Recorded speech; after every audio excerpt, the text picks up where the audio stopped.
Bonjour les amis, quelques nouvelles. Nous apprenons de sources sûres que notre bien-aimé Bergoglio, Bergo Clown pour les intimes, va nous sortir au mois d'avril un nouveau motu proprio. Oui, nous savons à peu près de quoi ça parlera. Ça mettra l'accent sur la fin de tout ce qui est traditionnel, avec plus de vigueur que traditionnis custodes, puisque Bergo Clown, pour les intimes, est offusqué, très embêté par la manière dont il n'est pas obéi concernant son motu proprio traditionnis custodes. Donc il enfonce le clou, il persiste et signe. Donc un nouveau motu proprio paraîtra en avril, nous n'en connaissons pas encore le titre. Alors, pourquoi j'en suis sûr il s'est produit la même chose quand Traditionis et Custodes est sorti. Nous avons eu des rumeurs de plus en plus sourcées, de plus en plus fondées, quelques mois avant la sortie de Traditionis Custodes. Il se produit exactement le même phénomène aujourd'hui. Il y a des fuites au Vatican. On nous annonce qu'au mois d'avril, le 3, vraisemblablement, sortira un nouveau motu proprio. On n'en connaît pas le titre, mais il contiendra des ordres stricts à toutes les communautés ecclésiadei, donc les tradis ralliés, puisque ça ne concernera évidemment jamais la fraternité Saint-Pédis qui est en dehors du coup. On se demande comment c'est possible, mais oui. Donc ordre strict de faire ordonner leurs prêtres par de l'évêque ordinaire, ce qui est déjà le cas, que ce soit Saint-Vincent Ferrier, Fraternité Saint-Pierre, le Barou. Il y a beaucoup de communautés, on va dire, ecclésiadei, que ce soit des communautés monastiques, dominicaines, de prêtres réguliers, séculiers, on va dire. Il y en a... Christ Roi, enfin tous ces gens-là devront non seulement faire ordonner leurs prêtres à l'avenir par de l'évêque ordinaire, ce qui est déjà le cas, je le précise, mais selon le rite Novus Ordo. Voilà. Bon, je vous laisse méditer là-dessus. Si vous ne comprenez pas encore, chers amis Novus Ordo, qu'il s'agit là d'une volonté manifeste de mettre un terme définitif, de détruire définitivement le sacerdoce catholique, je ne peux rien pour vous et personne ne peut rien pour vous. Vous serez embarqués dans ce maelstrom de destruction. Voilà, je vous demande juste d'essayer de réfléchir au sens que ça peut avoir. Pourquoi un tel acharnement contre la tradition? Pourquoi? Voilà. Qu'est-ce qui dérange Bergoglio dans la tradition? Bon, suite à ma vidéo proposant la lecture du livre de Monseigneur Schneider, donc la messe catholique, je reçois des témoignages, dont un poignant d'un prêtre qui me dit « J'ai lu le livre, je suis convaincu, mais je ne pourrai pas appliquer cela dans ma paroisse, parce que j'aurai des problèmes. » Voilà. Puis ça viendra à la fois d'en haut, de mon évêque et de mes paroissiens. Ah ben ça, je peux le comprendre, Les paroissiens, les équipes paroissiales, comme on dit, ont pris le pouvoir, beaucoup sont d'affreux gauchistes, ne supporteraient même pas que l'on remette des agenouilloirs ou qu'on espace au moins les chaises dans l'église, alors qu'il n'y a plus personne, mais on ferait un peu d'espace pour que les gens puissent se mettre à genoux, ça, non, c'est pas possible. De voir des gens déjà communier, essayer de communier à la bouche, c'est juste pas possible, on sent que ça hérisse le poil de ces gens-là, y compris de certains prêtres, faut le dire. Et alors, je parle même pas de remettre le tabernacle dans l'axe de l'assemblée, derrière l'autel, ou devant l'autel, si vous célébrez ad orientem. De là à pouvoir, évidemment, célébrer une messe tridentine dans votre paroisse, je comprends. Et vraiment, je compatis. Vous pouvez, c'est à vous d'éduquer ces gens, évidemment, vous prêtres, mais il y a tellement de boulot, il y a tellement de destruction, et puis quand on voit l'ignorance crasse de ces gens qui ont gobé toute la modernité darwinienne, qui sont là à nier l'Immaculée Conception et voire même la divinité du Christ, voilà. Il y a du boulot d'éducation. Peut-être, voilà, allez-y en douceur, annoncez que vous célébrerez une messe en semaine, qui sera une messe tridentine. Expliquez-en la raison. Vous pouvez commencer comme ça, une messe par semaine. Vous verrez qui y assiste. Ça vous permettra peut-être de faire avancer les choses. Je comprends, hein, c'est extrêmement difficile. Hein. Surtout, on voit, j'en ai parlé sur cette chaîne, des prêtres qui vont jusqu'à se suicider, hein, je mets des guillemets parce que c'est pas clair, pour avoir été trop catholique, hein, des prêtres novus ordo. J'en ai parlé sur cette chaîne, des amis prêtres qui sont allés jusqu'à se tirer une balle, d'autres jusqu'à se pendre.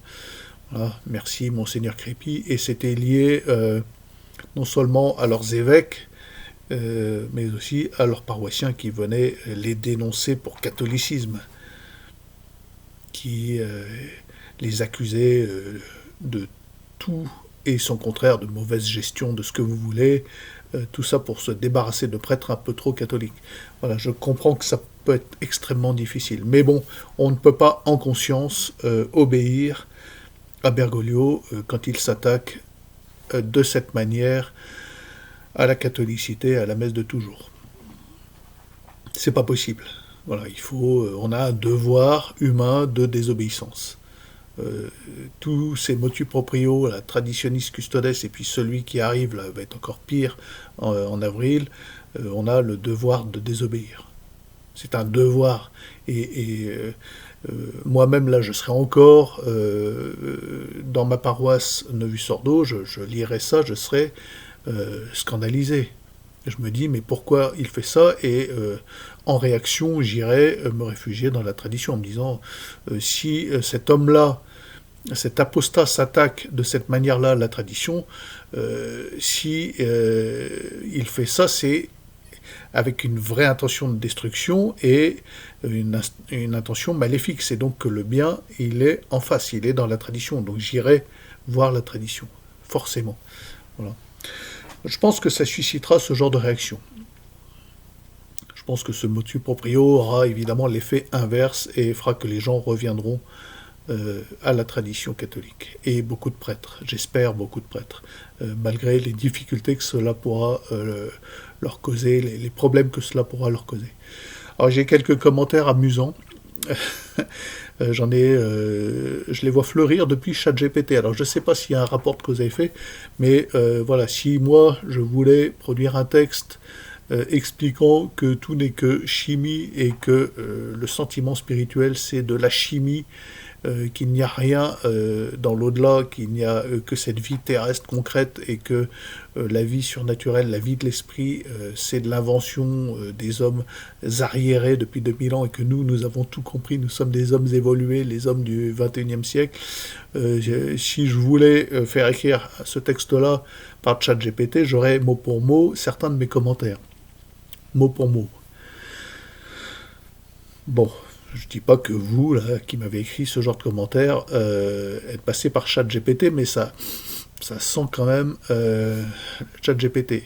Alors je suis désolé de vous le dire, chers amis, qui m'envoyaient ce genre de commentaires pour venir sur ma chaîne m'expliquer que Dieu n'existe pas, que toute l'histoire de l'Église, que toute l'histoire de l'humanité connue, commençant par la Genèse et terminant à la crucifixion de Jésus, puis sa résurrection, tout ça c'est de la blague, que la découverte par saint Thomas d'Aquin, l'explicitation par saint Thomas d'Aquin de la Sainte Trinité, de l'Immaculée Conception, du sacrifice de la croix, c'est de l'invention humaine, c'est de la blague, et que vous, enfin, au XXIe siècle, grâce à ChatGPT, vous avez la lumière et vous allez m'expliquer, excusez-moi, ça prête à rire, et ça dénote de votre ignorance crasse, de votre absence de lecture. Alors, il y en a même qui vont, maintenant, ils s'amusent, je trouve ça drôle, hein. Il y a de l'humour aussi, je reconnais, mais je vais arrêter de vous répondre par écrit parce que, voilà, je vous réponds une fois pour toutes, vous perdez votre temps. Voilà. Lisez des philosophes, lisez l'histoire de l'Église de Daniel Rops et intéressez-vous à l'histoire. Lisez la Bible, lisez les évangiles et essayez de me démontrer que le prologue de Saint Jean peut sortir d'un cerveau humain. Moi, si je voulais fonder une secte, je créerais le bouddhisme. Le bouddhisme, c'est confortable pour l'esprit, tandis que la Trinité, le Verbe incarné, l'Immaculée Conception et le salut à la croix, pour créer une religion, il y a mieux. Pour inventer une religion et une secte, il y a mieux. Voilà. Bon, moi, ça m'éclaire personnellement sur la dimension verticale de la chose, du fait. Bon, j'ai aussi des commentaires qui me disent mais toutes les religions sont des inventions humaines, puis de toute façon vous êtes des crétins. Alors ça fait 2000 ans qu'on est des crétins, ça fait 2000 ans que saint Thomas d'Aquin est un crétin, ça fait 2300 ans, 324 ans que Aristote est un crétin, et vous avez la lumière enfin, parce que vous avez vu 3 vidéos. Non écoutez, arrêtez les gars, hein, c'est pathétique. C'est pathétique. Alors Thor, déjà vous êtes dans un espèce de gloubi-boulga intellectuel, vous confondez des mythologies. Jamais personne n'a marché auprès de Thor. Vous auriez pu dire Zeus ou Shiva ou ce que vous voulez. Hein. J'ai eu Shiva aussi. Voilà pourquoi Jésus plus que Shiva, ça se vaut. Ben non, ça se vaut pas. Et n'en déplaise aux philosophes au crâne mou, on ferait ça ne se vaut pas. Jésus est un personnage formellement historique. Et aller contester l'historicité de la vie du Christ, c'est déjà en soi de la pure bêtise intellectuelle, de la crasse intellectuelle, d'accord. Des témoins ont vu le Christ, l'ont touché et ont assisté à ses miracles, d'accord, au fait qu'il a guéri des malades, qu'il a chassé des démons, qu'il a ressuscité des morts et qu'il a lui-même ressuscité. Bon. Et il y a des témoins de ceci, voilà, ne vous en déplaise. Donc on n'est pas là dans la mythologie, on est dans un témoignage véridique et historique. Ensuite, avant de venir me sortir vos poncifs, genre ce sont les hommes qui ont inventé les religions, là, les poncifs pseudo-marxistes, commencez par vous cultiver un peu, parce que ça montre que vous n'avez jamais lu un livre, vous ne savez pas de quoi vous parlez. Alors, si vous voulez que je vous propose des livres... moi, j'en ai lu quelques-uns, j'ai pas forcément lu que du catholique, j'ai lu aussi du Kant, j'ai lu de Hegel, j'ai lu du Platon, mais je préfère Aristote, excusez-moi, et je préfère saint Thomas d'Aquin. Et je peux vous proposer, par exemple, voilà, tiens, en passant ce genre d'auteur, voilà. Visage et masque de la gnose, vous apprendrez des choses scientifiquement sur la manière dont des religions ont été inventées à partir de religions qui n'ont pas été inventées. Voilà. Si vous pensez que in principio erat verbum, ça peut sortir d'une invention humaine, je ne vois pas l'intérêt de l'auteur. Parce que pour créer une secte, il y a plus facile, quoi. Dans le principe était le verbe, on en écrit une somme complète de théologie. D'accord ? Et on n'a pas fini de réfléchir sur la question. Bon. Tandis que le bouddhisme, là vous apprendrez, contrairement à ce qu'on vous a enseigné dans vos écoles laïques, que toutes ces religions sont post-chrétiennes. Ce sont des gnoses chrétiennes, transportées à l'Orient par Mani, et qu'il n'y a pas de religion bouddhiste pré-chrétienne. Non. Vous apprendrez par exemple que Mahomet a pour signification Jésus-Christ, que les gens, mes amis musulmans qui aujourd'hui portent le nom de Mahomet, portent le doux nom de notre Seigneur Jésus-Christ. Eh oui, ha. Bon, moi je respecte les musulmans, j'ai d'ailleurs beaucoup plus de facilité à parler spiritualité avec des musulmans, de bonne foi, pour être allé en Afrique, il n'y a pas de problème, qui ont un respect de la Vierge Marie. J'ai vu de mes yeux des musulmans embrasser le scapulaire de moine, j'ai vu de mes yeux des musulmans prendre ma médaille et l'embrasser, parce qu'elle représente Marie.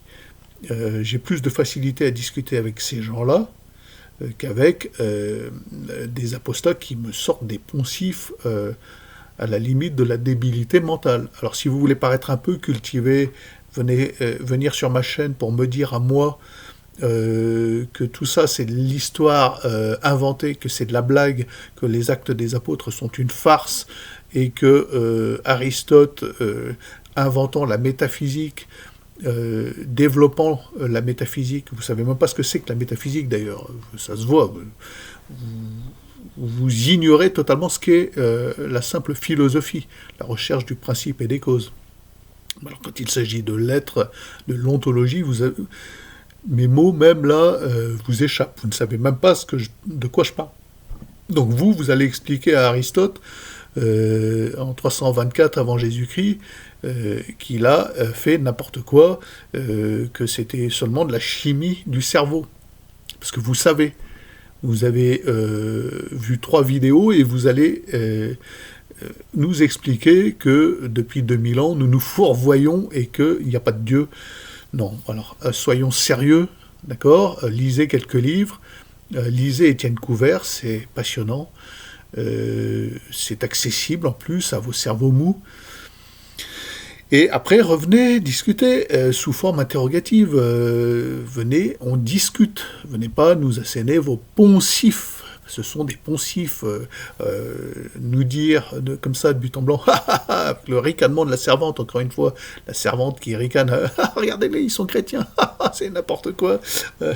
C'est des idiots. Moi, j'ai la lumière, je suis un homme du 21e siècle, je suis évolué. La science explique tout. Ben non. Un scientifique honnête, aujourd'hui, est confronté, tôt ou tard, il est dans son comment, puis tôt ou tard, il est confronté aux caisses. Voilà. Il est confronté à la question philosophique. Et il ne peut pas y répondre, il n'y a pas accès par sa science. Donc voilà, on ne peut pas arriver avec des gros pieds scientifiques, en plus, qui sont souvent fluctuants et imaginaires, nous expliquer à nous, qui nous interrogeons philosophiquement depuis des milliers d'années. Voilà, moi depuis j'ai 56 ans, je m'interroge depuis au moins 30 ans, on va dire, de manière sérieuse sur ces questions. Vous allez arriver comme ça, vous avez vu une vidéo d'un débunker et vous allez m'expliquer que Dieu n'existe pas. Non, ça ne marche pas comme ça. Vous arrivez avec des questions et éventuellement on peut discuter. Voilà. Et l'interrogation, c'est la respiration de l'intelligence. À partir du moment où vous arrivez avec ce genre de réponse, Dieu n'existe pas, vous n'êtes plus dans l'interrogation. Donc votre intelligence, je vous laisse deviner ce qu'elle est devenue. En l'occurrence, morte, éteinte. D'accord ? Bon. Lisez des livres, et puis si vous pouvez pas, si c'est au-delà de vos forces, il y a d'autres chaînes qui vont vous satisfaire intellectuellement, des chaînes avec des centaines de milliers d'abonnés, hein. C'est pas la mienne avec depuis je sais pas 6 ans où je rame à vous parler sur internet des choses spirituelles, aussi avec un peu de vélo, un peu de bateau, un peu de choses diverses, mais surtout de choses spirituelles. C'est pas sur ma petite chaîne qu'il va falloir venir vous exciter. Ça sert à rien. Allez avec vos camarades nihilistes, il n'y a pas de problème, il y a suffisamment de chaînes avec des 200, 300, des millions d'abonnés pour satisfaire votre ego intellectuel et votre crasse intellectuelle, votre ignorance, votre absence de culture intellectuelle, votre absence totale d'interrogation philosophique. Et même de savoir qu'il existe une interrogation philosophique.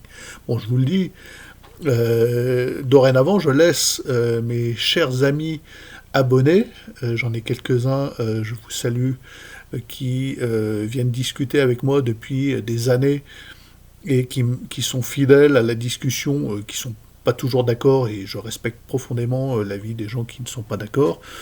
Quand je dis des choses de manière un peu ferme, parfois un peu tranchée, et je conçois qu'on ne soit pas d'accord, mais on arrive avec une forme d'interrogation, une forme de questionnement personnel, même si on peut être un peu affirmatif, mais voilà, ici, sur cette chaîne, on réfléchit sur l'acte créateur et notre situation de créature. Voilà. Comment devons-nous nous comporter en tant que créature et ayant un avenir et un destin spirituel. C'est ce qui nous importe. Et votre avis sur la non-existence de Dieu, fondé sur 3 vidéos et allez, je vais être gentil, une demi-lecture d'un quart de commentaire sur YouTube, on s'en passe, franchement.